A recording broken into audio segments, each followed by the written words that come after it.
ठीक है, 11th class में तुम लोगों ने प्रॉफिट एंड लॉस अकाउंट बनाया होगा। प्रॉफिट एंड लॉस अकाउंट आप लोग बनाते थे, वो इसलिए बनाते थे ताकि आप आपके बिजनेस में होने वाले प्रॉफिट को या लॉस को पता कर सको। ठीक है, ये उसका काम होता है।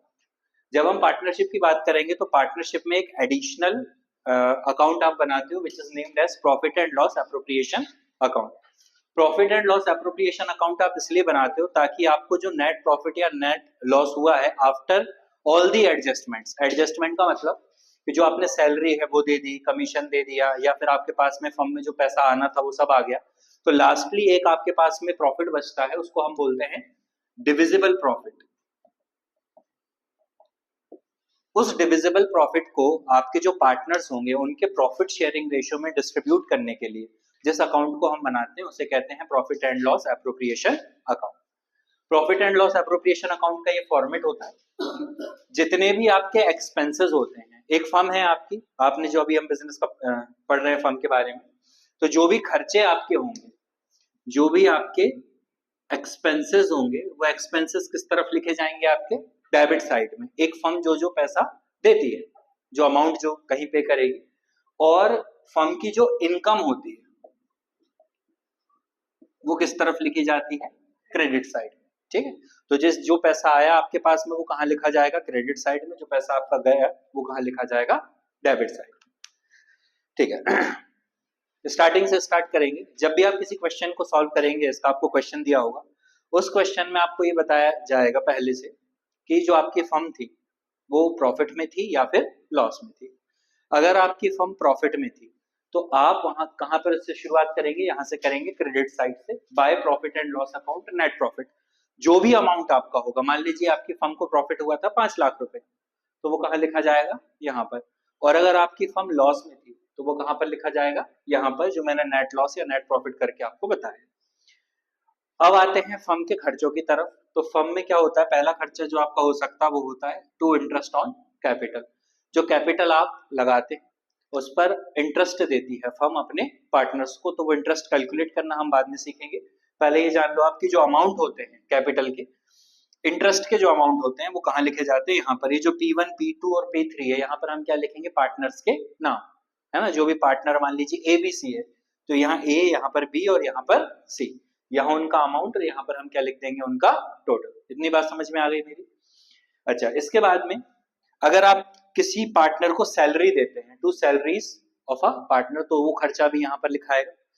अगर आप किसी पार्टनर को कमीशन देते हैं तो वो भी आप यहाँ पर नोट करेंगे। अच्छा, एक मैनेजर की कमीशन निकालने के लिए हमें अलग से कैलकुलेशन करनी पड़ती है, वो हम कैलकुलेशन बाद में सीखेंगे। तो वो मैनेजर की कमीशन यहाँ पर लिखनी है हमें। ये हो गए आपके मेन वाले एक्सपेंसेस जो एक फर्म करती है। एक बार रिवाइज कर लो। इंटरेस्ट ऑन कैपिटल हो गया आपका, सैलरीज हो गई हैं, कमीशन हो गया है, और मैनेजर का कमीशन।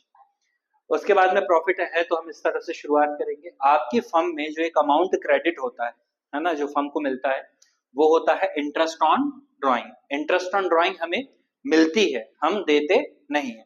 हमारी जो फर्म होती है उस फर्म को हम क्या करवाते हैं? ये चीज रिसीव होती है। तो जो पार्टनर, जितने भी पार्टनर्स ने ड्राइंग की होगी, तो वो क्या करेंगे? उस पर इंटरेस्ट देंगे। P1, P2, P3 अगेन हम पार्टनर्स के वहां पर नाम लिख सकते हैं, और यहाँ पर उनका अमाउंट लिख के उसको भी कैलकुलेट कर देंगे।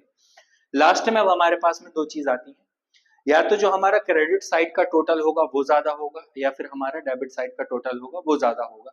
तो हम क्या करेंगे? जैसे मान लीजिए यहाँ पर कोई अमाउंट आता है आपका, जिस भी साइड का अमाउंट बड़ा है, मान लीजिए क्रेडिट साइड का अमाउंट आपका ज्यादा आया है, और इस तरफ आपके जो खर्चे हैं वो क्या हुए हैं? कम हुए हैं। तो जो डिविजिबल प्रॉफिट आए, जो डिविजिबिलिटी आएगी वो किस चीज की आएगी? प्रॉफिट की आएगी, है ना।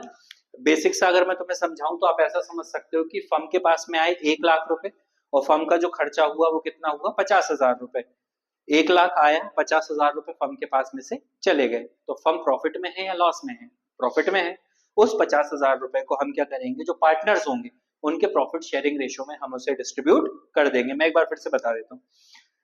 जैसे मान लीजिए यहाँ का टोटल कितना आया? 1 लाख रुपीज, है ना। और यहाँ पर जो हमारे खर्चे हुए, कि जैसे हमने कैपिटल देनी थी वो भी, इंटरेस्ट ऑन कैपिटल देना था वो भी दे दिया, सैलरी दे दी, कमीशन दे दी, हर चीज दे दी, लेकिन हमारे पास में फिर भी कितने रुपए बच गए? 50,000 रुपीज जो है वो हमारे पास में बच गए। ये 50,000 रुपए क्या हो जाएगा? बांट दिया जाएगा। किस रेशियो में बांटेंगे? वो हम बांटेंगे उनके प्रॉफिट शेयरिंग रेशियो में। जैसे हमारे पास में 3 पार्टनर्स, एक है ए, एक है बी और एक है सी। इनका प्रॉफिट शेयरिंग रेशियो क्या आ गया? 2:1:1। ये हमने मान लिया है कि वो इस प्रॉफिट शेयरिंग रेशियो में अपने बिजनेस को चलाते थे। तो ये जो दूसरा हिस्सा है वो ए का हो जाएगा, ये पहला हिस्सा बी का, और ये तीसरा हिस्सा जो है फर्स्ट वाला ये भी किसके पास चला जाएगा? सी के पास चला जाएगा। इसको और कैलकुलेशन कैसे करते हैं डिटेल में अगर तुम्हें जानना हो तो इसको ऐड कर सकते हो। 2 और 1 कितना होता है? 3। 3 और 1 कितना होता है? 4।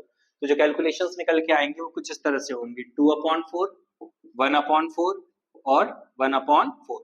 जो भी अमाउंट होगा आपका, जैसे 50,000 है तो उस 50,000 को आप क्या करोगे? पहले 2/4 के साथ मल्टीप्लाई करोगे, फिर किसके साथ करोगे?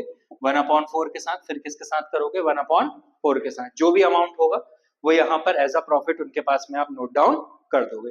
तो ठीक है, इसके हम बाद में जब न्यूमेरिकल्स करेंगे तो आपको और अच्छे से समझ में आ जाएगा।